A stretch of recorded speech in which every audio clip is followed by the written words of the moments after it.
We are back at it again. Welcome to the new season of the Armchair Crew Chief. My name is Jordan. I am accompanied by new host Josh. Welcome to the show. Yeah, excited to be here. And sorry guys for anybody that listened. Kind of fell off the face of the earth last year towards the end of the season. A lot of stuff going on. So anyway, let's pick it up. This is a fresh new season. We're going to try some new things.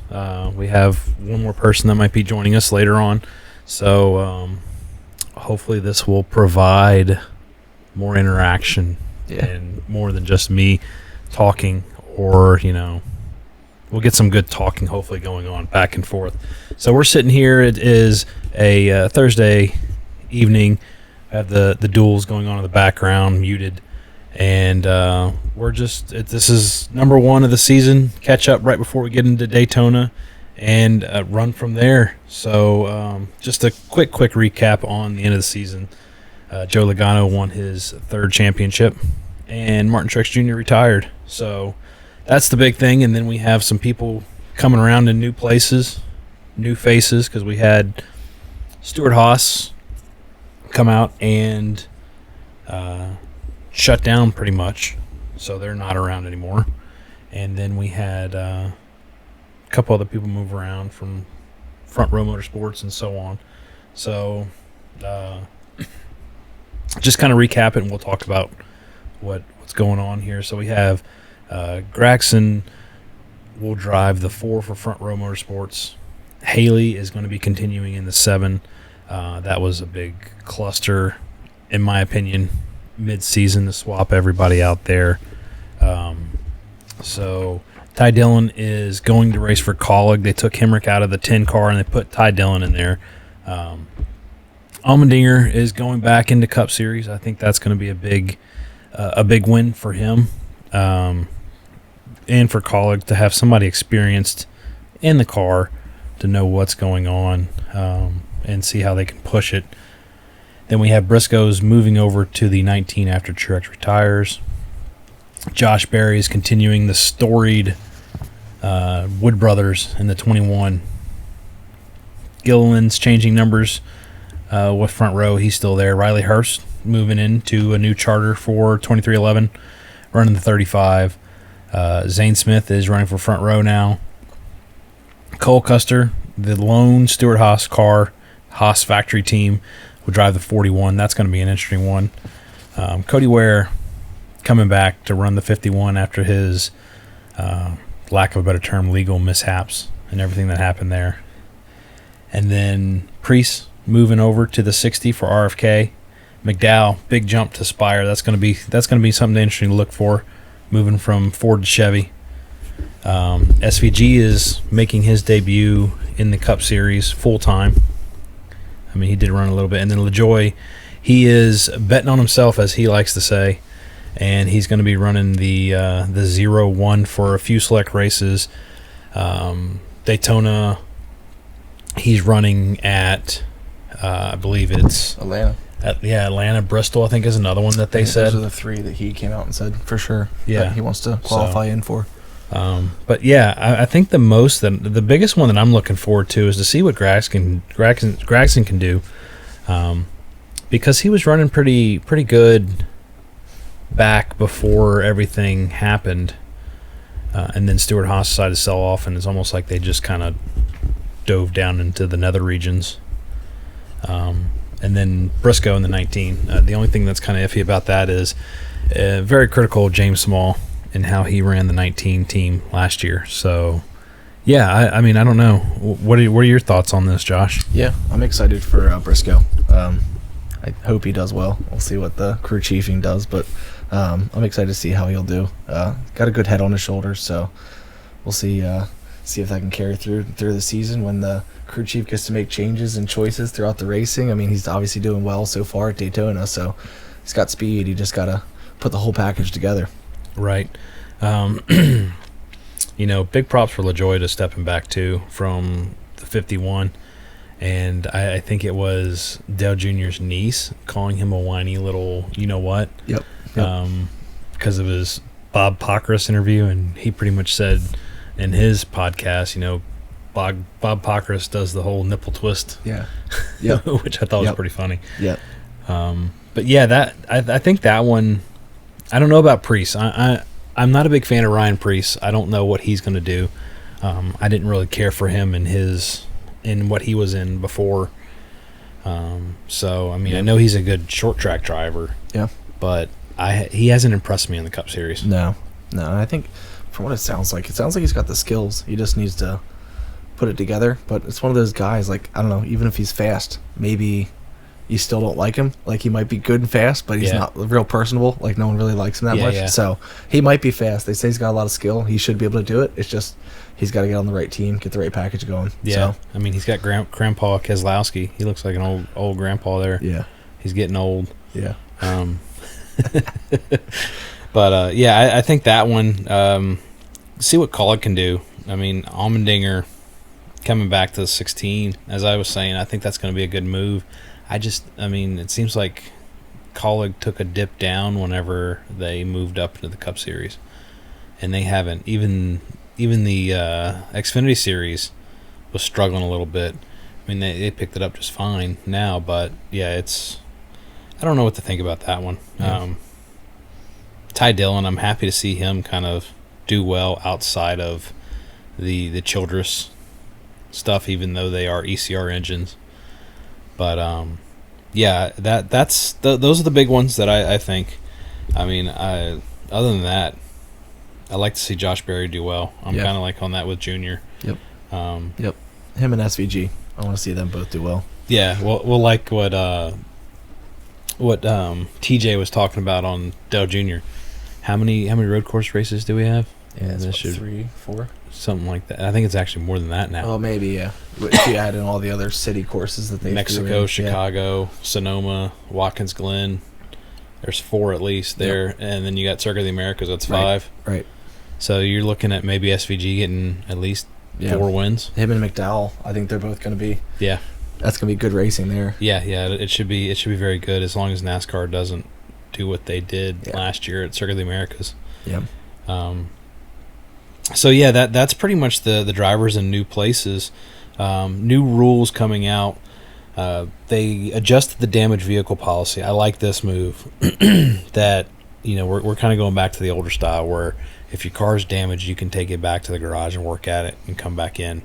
I think that plays a big role with some of these races that you're going to have cars that are 20, 30 laps down, possibly running, and it hopefully will spice up some of these, mile and a half tracks where a Larson or somebody like that gets out to this huge lead, tries to run away with it. Now they got to navigate all these lap cars. Yeah. That, and it could change the points for the end of the season. Instead of just being out of the race, you have a chance to come back and actually get some kind of points. So it's going to manipulate, how the end of the season looks. If guys had 5 races where they had, maybe a DNF, but now they can actually stay in the race, they might have a lot more points than what they did before. There was a guy, I think in the 70s or 80s, I saw some weird stats that he had like, I don't know how many straight top 10s, and he was never finished on the lead lap. Wow. I mean, that was wild. That is crazy.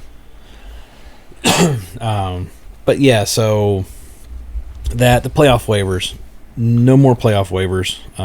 This is, I think everybody's been calling this the Kyle Larson rule.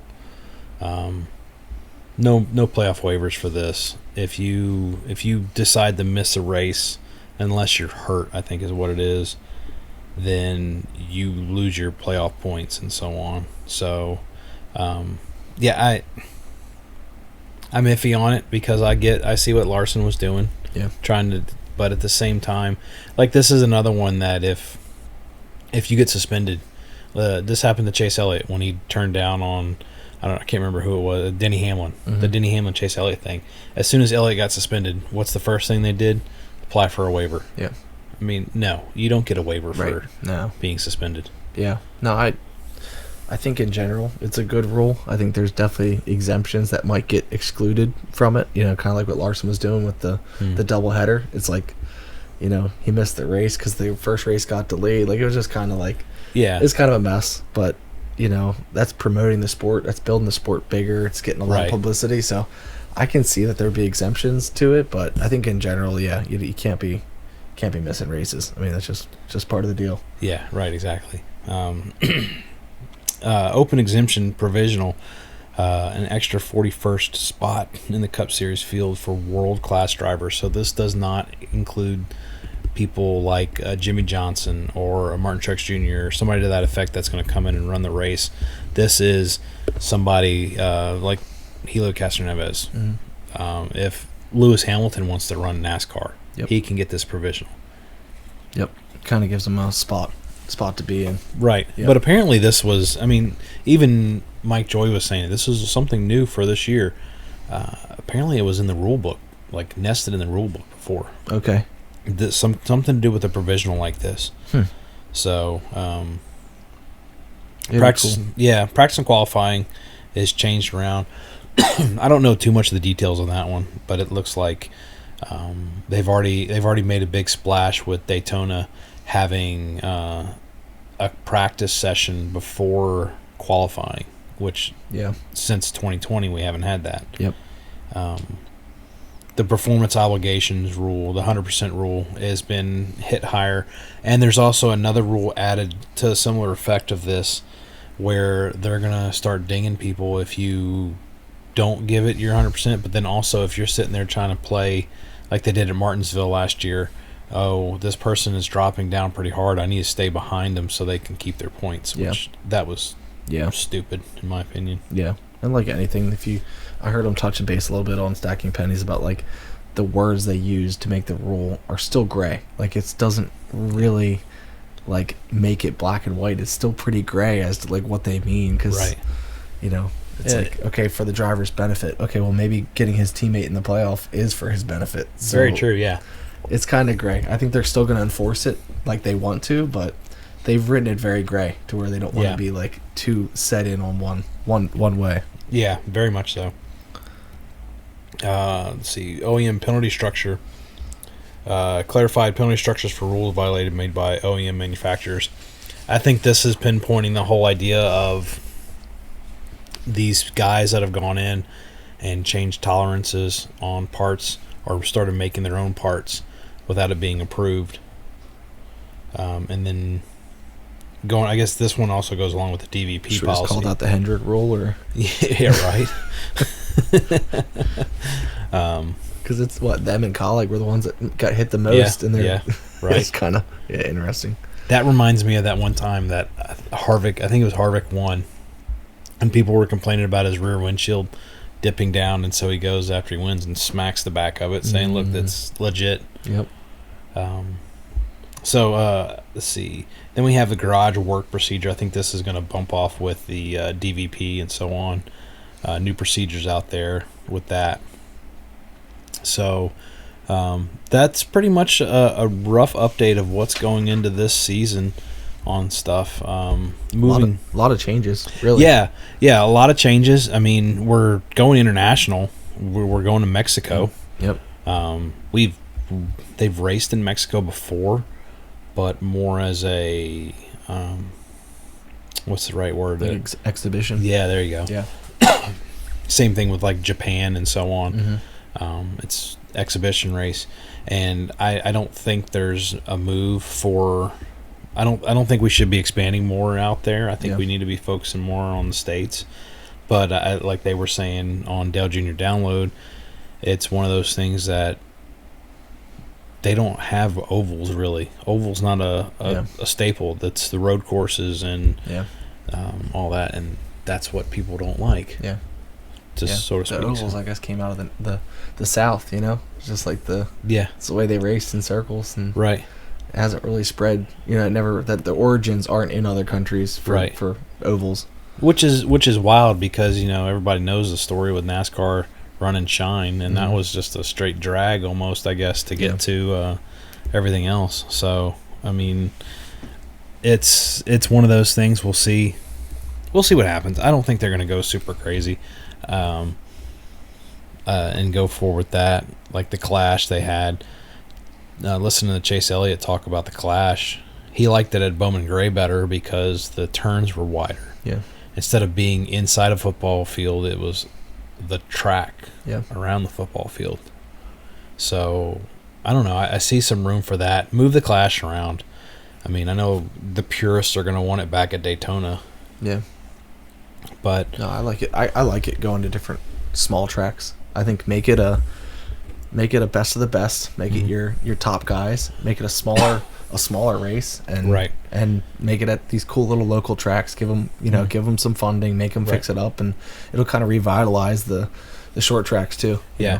Now, with that being said, I think too that they should go back. The one thing I would go back going with the purists is make it that if you got the pole last year, you're in it. That's what it used to be. Yeah. It was a pole winners race. Now it's everybody popularity comes. contest. Yeah. I mean, everybody comes in and races it, and I'm like, you got 40 some cars sitting there wanting to run. Yeah. 38, I guess. Yeah. That's what it is. But anyway, it's just like get back to the small racing. Yeah. I mean, if you're at Daytona, run all the cars. Yeah. If you're going to run at something small. Yeah, I wonder how you could do that if you did like all the poles and then like you had a number of cars you want and you do all the poles, but if you have people that do double poles, you have like a provisional to get somebody else in that spot. Like whatever. Have it all laid out that everybody knows the rules. Well, they have a new thing coming this year. It's it wasn't hitting the rules, but it's going to be a new edition of points where the fastest lap of the race gets points. So why don't you use the fastest lap for each race? Right. Yeah. I mean, that would be It'd be cool. It'd be cool just it's like a cool little race. Like just cool to have something different. Have a different set of rules to get into it. Or, it's just cool to have something different. I always like Darlington for the paint schemes. It's like the throwback weekend. Like seeing all the old paint schemes. And right.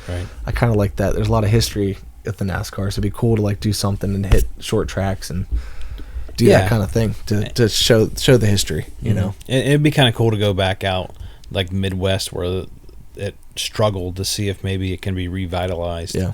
I mean, we have a guy from New Zealand running in the race now. Right. Yeah. So, yeah. I mean, no disrespect to Bubba, but I think the New Zealander might kick it off a little bit more. Yeah. So, moving on to our first race of the season, it was the Cookout Clash at Bowman Gray. Big notables on that one. Tim Brown and Burt Myers. I think that's something else to do. Take from the we were talking about with the Clash. Take from what SRX was doing, where you had your hometown heroes come in, put them in a car, and let them run. Yeah. They did that with those two guys. That was great because those guys don't like each other to begin with. Yeah. And to see them get interviewed and just it's like you guys gonna punch each other. Yeah. Into a fight. Yeah. Justin Haley causing issues. That was a big one. He angered Ty Gibbs and Kyle Busch. I mean, that's not hard to do, but for Kyle, but and the air that Ty Gibbs got whenever he ramped him. Yeah, that was see the pictures wild. Come out of that. I saw some of the pictures. Yeah. I saw the video of it, in-car video. I mean, the dude was like Evel Knieveling it. I saw the one front shot. It was legitimately a couple feet in the air on the driver's side. Yeah. So that's something. That's a hard landing in these cars. They don't really talk about it too much. I mean, they touch on it sometimes in stacking pennies, but they don't really talk about how these aren't made to be comfortable. They're made for speed. Right. So transitions, tunnels under the tracks and different things, like they hurt. They feel them every lap. They feel these like spots on the track. Well, ever since they put that undercarriage on, I don't know what you want to call it, but put the underbody. Seal it off pretty much. It's wild. They're low. They're low. They're transitions. Stiff. You're seeing that here at Daytona. It's like when they come off the onto the skirting, it's like it's a dramatic change. Yeah, dramatic. It's wild. And they're not. The cars are just not made to be handling that. So it's a rough ride for sure. You can see some of the in car. You can see the way that the drivers are thrown around inside. Yeah, low profile tires. All that. I mean, just so much stuff to make this car look more like an IMSA style car, I would say. but then also try to advance it in to see what's going on. I think is a big push. So that was big. Stenhouse causing issues with Burt Myers. I think that interview was funny because he's like, "Oh, I can't see. Yeah, I have to wait to see it." So they show it to him, and it's the worst possible angle you could see one. He's like, "All I know is an orange car that hit me." And so somebody made a meme about it where they put Burt Myers standing outside of Ricky Stenhouse's hauler, and I think he actually took a picture of himself doing it too. I heard that. So that was funny. There were 4 lead changes in this race. 3 drivers, among 3 drivers with 7 cautions in the final, the Sunday race. Elliott won it. He ran away with it. That's kind of what people were like, "Oh, this is a great race and everything." It was. I liked the racing without the fact that Elliott was running away with it. I think it was cool that Blaney went from last to second and finished. Yeah.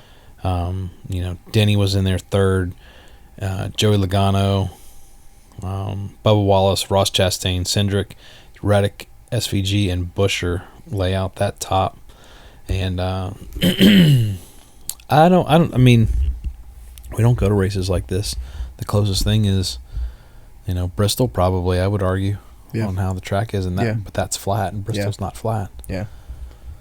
No, I thought they did a good job. I didn't know the history of the track, but it was cool that they left all of the niches of that track where the bump out in the wall and all those things stayed. Like they were all they didn't just fix everything and make it perfect. they just took what was there and kept it. They kept the So they ran the modified race Saturday before they started doing the qualifying heats.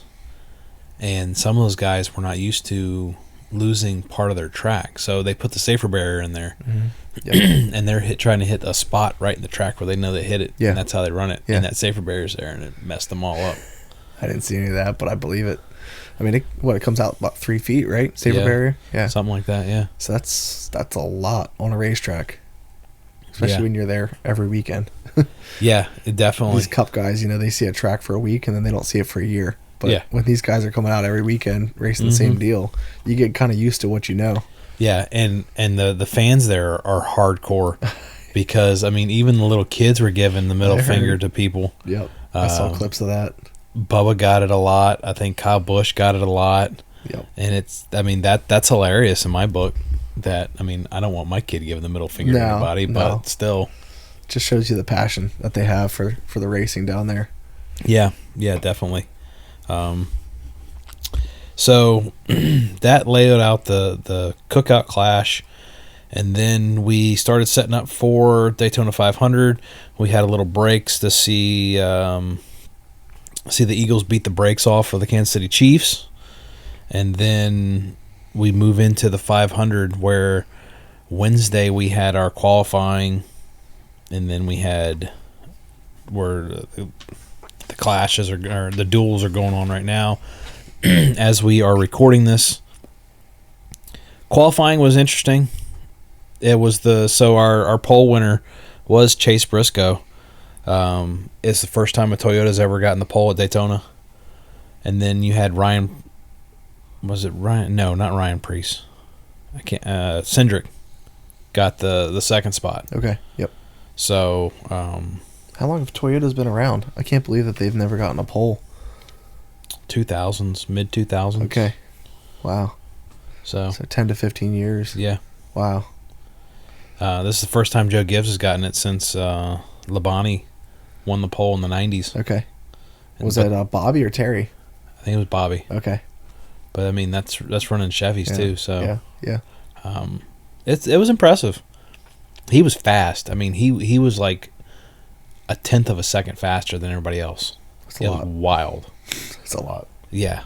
So, but then you see some people that you thought would have a good run. They were just in the back. Yeah. The Fords showed the strongest, which is surprising because usually Chevy runs dominant. Hendrick runs dominant at Daytona for qualifying. Yeah. Then the Fords usually run it well. It's almost like a Michigan style setup.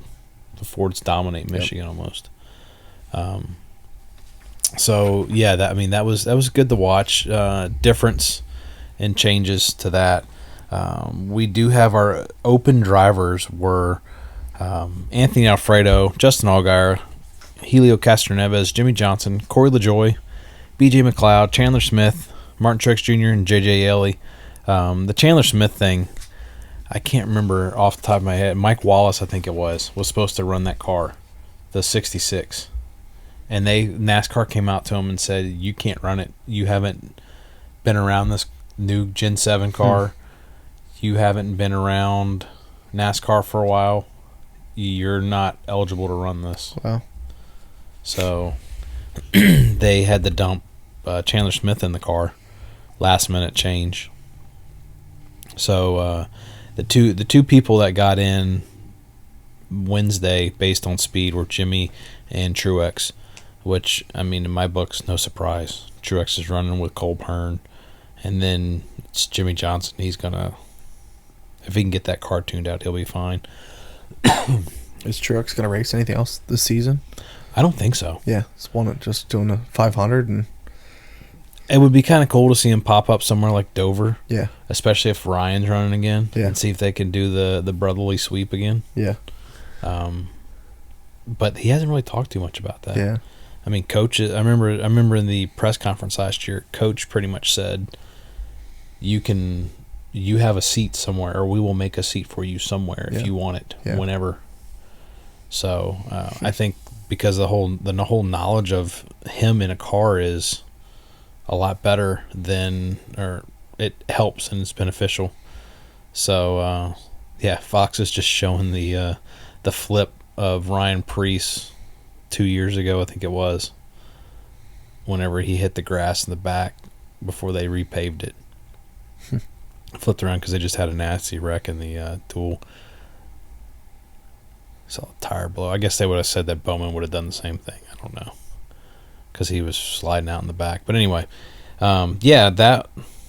So we had 2 spots earned. They can either get in by highest finishing open driver in the qualifying race on Thursday, so the duels, or if they don't advance to the qualifying race, they get in by speed. So as of right now, Truex and Jimmy Johnson are in, with Justin Allgaier getting in. That was kind of cool to see Dale Jr. and how excited he was and his reaction to that. Yep. Looking right now, it's Corey LaJoie sitting 4th with 10 to go in the duel 2, if he can get in. If Jimmy was up there, he would have got in on speed, because Corey was the 4th fastest open car, but looks like he might try to push his way in. LaJoie's always been a good large restrictor plate. It's not really a restrictor plate because they don't run restrictor plates at Atlanta. Yeah. But the large track racing, Yep. LaJoie's always been pretty good at, until Austin Dillon, cuts him off and wrecks him. No, rear ends him. Yeah. Chase Elliott cuts him off and wrecks him. So, and correct me if I'm wrong, the 01 LaJoie car is actually Rick Ware's spare 15 car? Yes, okay. yes, that is the 15 car, that if it's not running 15, it's running the 01. So, and, he apparently had to empty out a lot of his savings. That's why, to keep it. Well, it's big money. A lot of eyes, a lot of advertisement. It's just big money at Daytona. Yeah, and they're then saying 3 times normal race is what you pay for Daytona sponsorship. Something like 3 times, but the purse though is now I saw somebody call out the purse saying it should be more, but I mean this is the highest paying race. It's just like the whole NFL owners deal where it's like everyone always wants their piece. Yeah, exactly. So it's wild that it's the biggest race of the year is the first race, so it is points crazy. paying race. Yeah. I'm excited. I'm excited for the season. Yeah, it's going to be fun. It's going to be wild. I know I'll get to 1 race this year. Yeah, right. See if we can make it 2. Yeah, we'll have to see what happens. Maybe try to do a lot in store for this podcast too going forward. We got some ideas about the 1 race that we're talking about. But any expectations you have for this year? No, just kind of what we touched on in the beginning. Just some of the drivers, getting on new teams and just excited to see what they'll do. I like seeing if someone gets in a slump to see them have change up, new car, new team, and see what they can do. Yeah. I think I'm excited for that. So the biggest ones I'd say is SVG.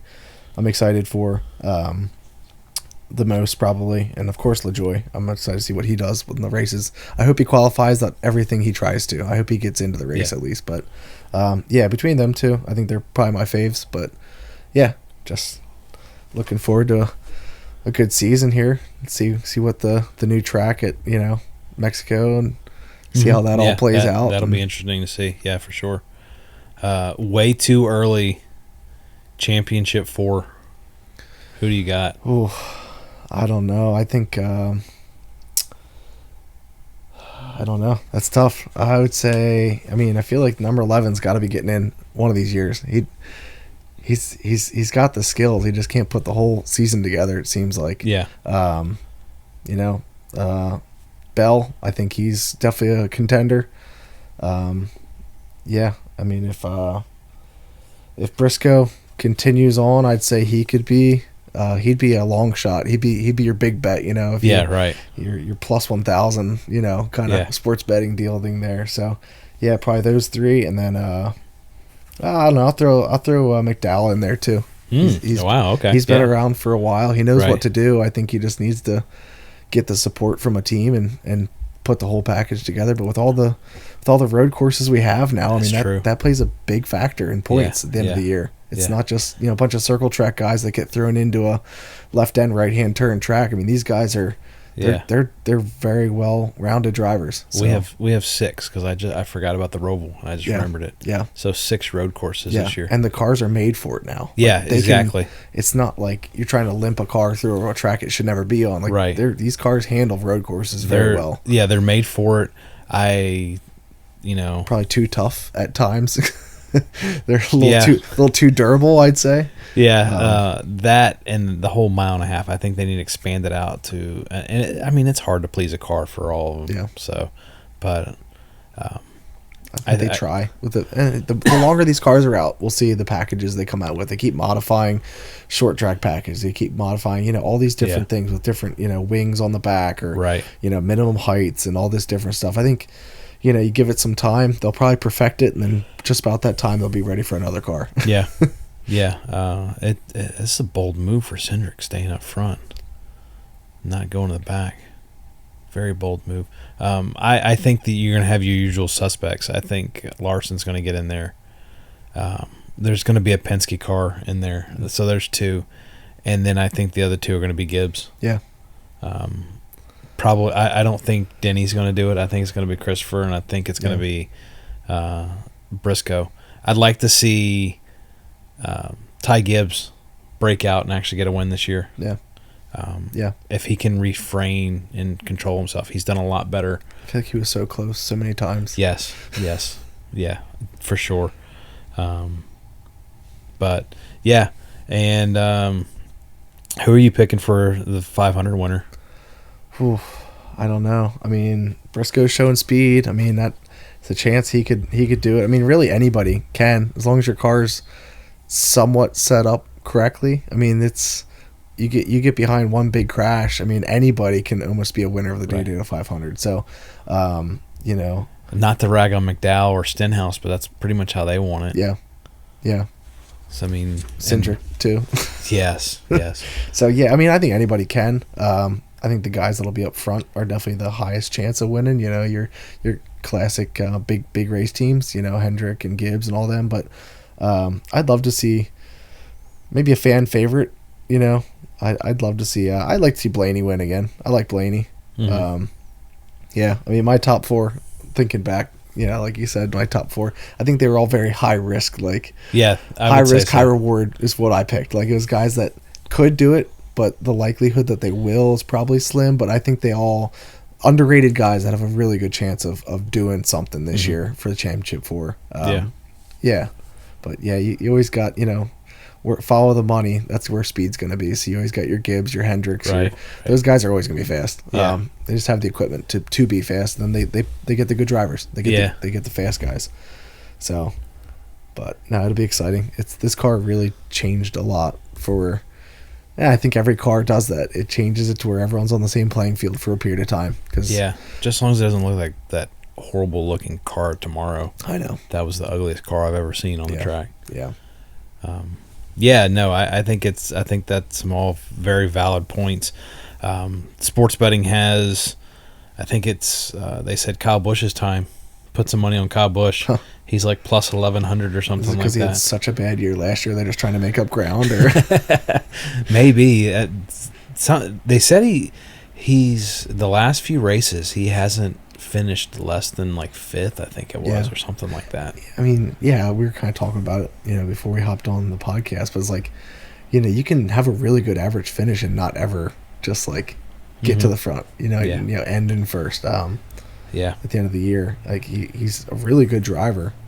He had more issues with other drivers, I feel like, last year that took him out of the race than what maybe he had in previous years. But he could definitely do it. He had a really bad year last year, so you can only go up from there. Yeah, right. Well, then he's on his over a year winless streak. Yeah. So I mean, the last one that I see him having was at Fontana. That's been at least 2 years. Yeah. Yeah. So it'd be exciting to watch, see what happens. Yeah, definitely for sure. It's going to be an exciting season. So coming up with, like to do this at the end for people, the whole weekend schedule going in there. Friday we have qualifying for ARCA and Craftsman going on. Craftsman's going to be at 3 o'clock on FS1. Xfinity practice and Cup Series practice again, which is kind of interesting to see. Then we'll have the Fresh from Florida 250 on FS1 at 7:30 Friday night, Valentine's Day. Take your love to the TV to watch NASCAR. Then qualifying, then the Ride the Dente 200 for ARCA on Fox, and then we get into the United. We got another practice for Cup Series. Man, that's 3 practices they had. That's impressive. So they'll have that practice going on FS2. It's actually going to be televised. United Rentals 300 on the CW, and then Daytona 500 at 2:30 on Sunday. Fox has got the broadcast. Speaking of CW, they showed their scoring bug and what it's going to look like. Okay. And they're getting rid of so Fox runs a pylon, and NBC runs everything up top. From what it looked like, they're going to run theirs on the bottom. Interesting. So it's got to be different. Yeah, got to be different. Got to look different. Oh, we got a big wreck coming in, going to the green flag. Oh, caution's out. Eric Jones wins it. Everybody's riled up. LaJoy gets in. Breaking news, LaJoy gets in. Unofficially on the the duels. And wins it, so yeah, good for LaJoy. He's getting a lot of TV time. Yes, he is. Take 5 oil change, Duramax. So Duramax is the one that actually, I think it was their parent company, sponsored a couple races at Dover. Okay. Side note. Yeah, to be honest, I had never heard of either of those before. So Take 5s is a southern thing. I figured it would be. That Jiffy Lube, Quick Lube style. Yep. Because we see commercials all the time for it in Texas. They sit there and, well, it's done. And then the Duramax, that's lubricants, I think truck lubricants. Yeah, I think it's part of the Duralene brand. Yeah, the Dryden. Dryden, yeah. Dryden, yeah. Yep. Which I've seen their stuff, around NASCAR tracks before. So, right. Yeah. Yeah, we just, that and then, hearing Suburban Propane talking about their sponsorship, and we need to get another propane company going in there. Well, an ARCA card, maybe. one sticker on the side of an ARCA car. There you go. So, but anyway, we'll wrap up the podcast here. Let's, we'll catch you guys after next week, after the 500, and see how it goes. And I hope everybody has a good weekend and watch the race.